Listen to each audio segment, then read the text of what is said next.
ನಮಸ್ಕಾರಗಳು. ಮೊನ್ನೆ ರಾತ್ರಿ ನಾನು ಹಾಗೂ ಪೊಲೀಸ್ ಕಮಿಷನರು ನಾವು ಸಂಭಾಜಿ ಚೌಕ್ ಹತ್ರ ಹೋಗಿ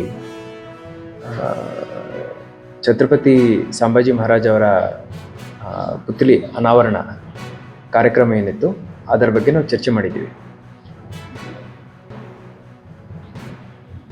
ಸ್ಥಳದಲ್ಲಿ ಎಲ್ಲ ಮುಖಂಡರು ಹಾಗೂ ಗ್ರಾಮಸ್ಥರು ಎಲ್ಲರೂ ಬಂದು ಈ ಒಂದು ಕಾರ್ಯಕ್ರಮ ಪ್ರೋಟೋಕಾಲ್ ಪ್ರಕಾರ ಆಗಬೇಕು, ಹಾಗೂ ಅಲ್ಲಿರುವಂಥ 40 ಓಣಿಗಳಲ್ಲಿ ಇರುವಂಥ ಎಲ್ಲರನ್ನೂ ಓಣಿಗೆ ಅಟ್ಲೀಸ್ಟ್ ಒಂದು 4 ಜನನೂ ಆಹ್ವಾನಿಸಿ ಅದ್ಧೂರಿಯಾಗಿ ಕಾರ್ಯಕ್ರಮ ಮಾಡಬೇಕು ಅಂತ ಅವರು ಕೋರಿದರು. ಅದರಂತೆ ಅವಾಗ ನಾನು ಭರವಸೆ ಕೊಟ್ಟಿದ್ದೀವಿ. ಸೂಕ್ತ ಸಮಯದಲ್ಲಿ ಎಲ್ಲ ಪ್ರೋಟೋಕಾಲ್ ಫಾಲೋ ಮಾಡಿಕೊಂಡು ನಾವು ಛತ್ರಪತಿ ಸಂಭಾಜಿ ಮಹಾರಾಜ್ ಅವರ ಪುತ್ಥಳಿ ಅನಾವರಣ ಎಲ್ಲ ಪ್ರೊಸೀಜರ್ ಫಾಲೋ ಮಾಡ್ಕೊಂಡು ಮಾಡ್ತೀವಿ.